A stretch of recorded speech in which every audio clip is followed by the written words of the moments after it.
Hi guys, and welcome to Cooking with Ginger. Today we are making my pumpkin swirl cheesecake with the Gingersnap cookie crust. If you love pumpkin and cheesecake, you are absolutely going to love this recipe, and I can't wait to share it with you, so let's get started. Alright, to get started, we are making our Gingersnap cookie crust. You're going to want to use a food processor or a blender to crush up your cookies to really fine crumbs. So a couple of things to note is that in the background you can see my cream cheese.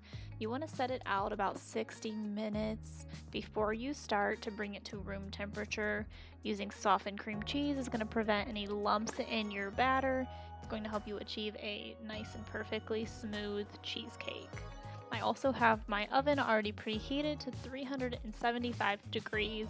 We are going to pre-bake our crust before baking the whole cheesecake just to help it stay pretty crisp. Once your Gingersnap cookies are crushed finely, mix them with some melted butter and just stir it with a fork until it's all well combined.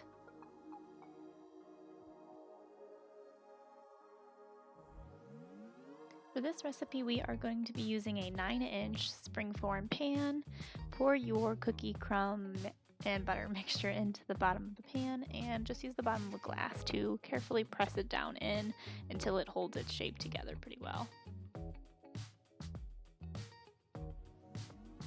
Once you have your crust in the bottom of your springform pan, go ahead and pop that in the oven at 375 degrees Fahrenheit for about 8 to 10 minutes. Once it's done, you're going to let it cool to room temperature while you're preparing your cheesecake filling. So now it's time to prepare our cheesecake filling. You're going to want to use an electric mixer to beat the cream cheese until it's nice and smooth. Be sure not to overmix it here. You don't want to incorporate too much air as this can cause some cracks in the cheesecake.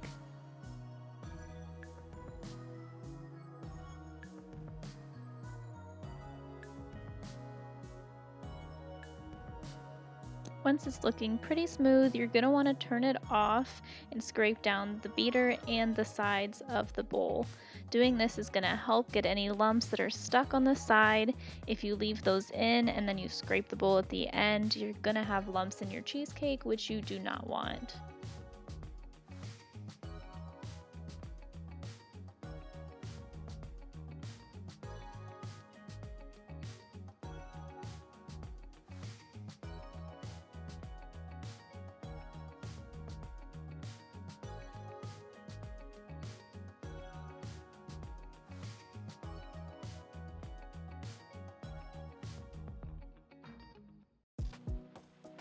So once your cream cheese is looking nice and smooth, you're going to put it on the lowest setting to keep it mixing while adding in our next ingredients.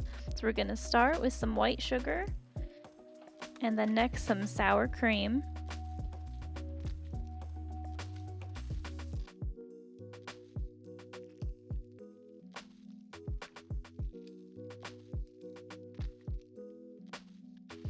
Next we're adding in our vanilla extract.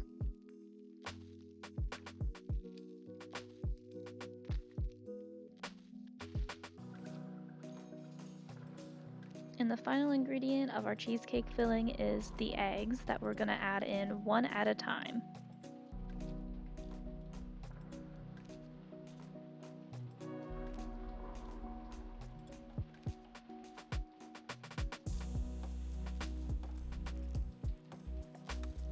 Now once you have all of your ingredients in your mixer, you're going to turn it off and scrape down your paddle and the sides of the bowl, and then run your mixer again really quick just to make sure all of your ingredients are fully mixed together.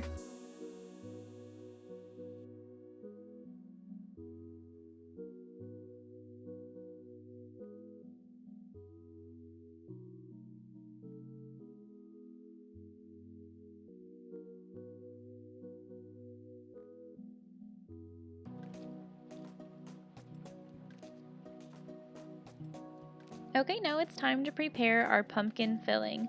You're going to want to use a large bowl. I'm going to use the same bowl that I had my cream cheese in earlier. Just make sure there's no large lumps or anything that's going to get into your batter. You're going to start with about 1 cup of your prepared cheesecake filling and add in 1 cup of pure pumpkin puree. Make sure you're using the pure pumpkin if you're using the canned kind, not the pumpkin pie filling. And then we're going to add in 1 egg, 2 tablespoons of brown sugar, and next is our spices. We're going to add 1 teaspoon of ground cinnamon. We're going to add half a teaspoon of ground ginger. Of course, I could not get it out with the sprinkle cap on, so I had to take that off. And then you're going to add in about a half teaspoon of ground nutmeg.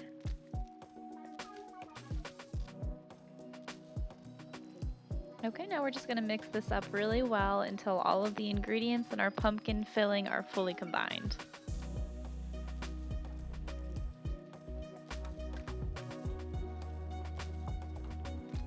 Alright, so we've already made our crust. Now we have our cheesecake filling and our pumpkin filling all ready, so let's get making this cheesecake.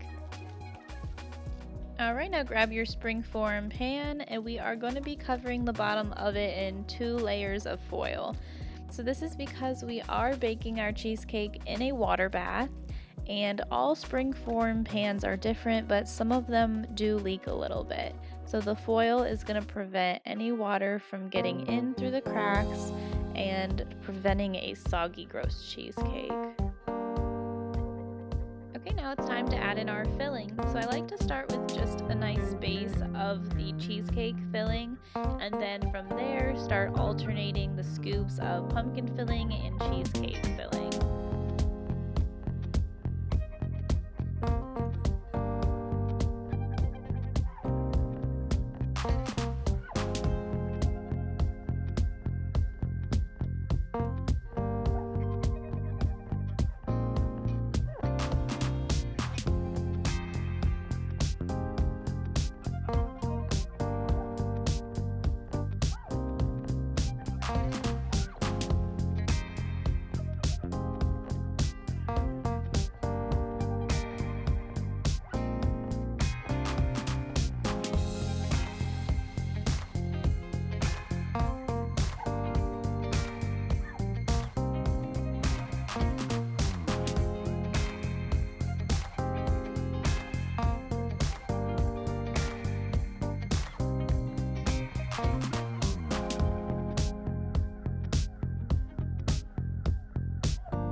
Okay, so once you have all of the batter in your pan, you're going to use either a toothpick or a butter knife to create that swirl in your cheesecake.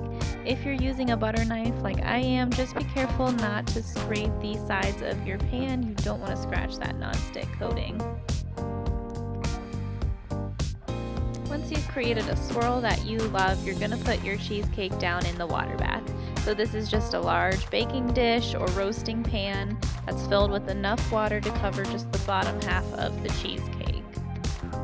You're going to bake your cheesecake at 325 degrees Fahrenheit for 60 to 75 minutes. So starting at 60 minutes, you're going to check the cheesecake to see if it's done.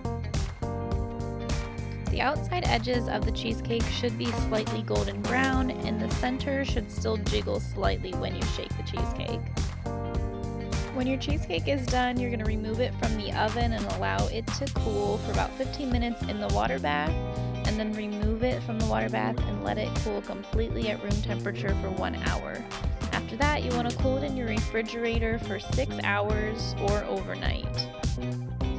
If you want, you can serve your cheesecake with some whipped cream and a little bit of cinnamon powder.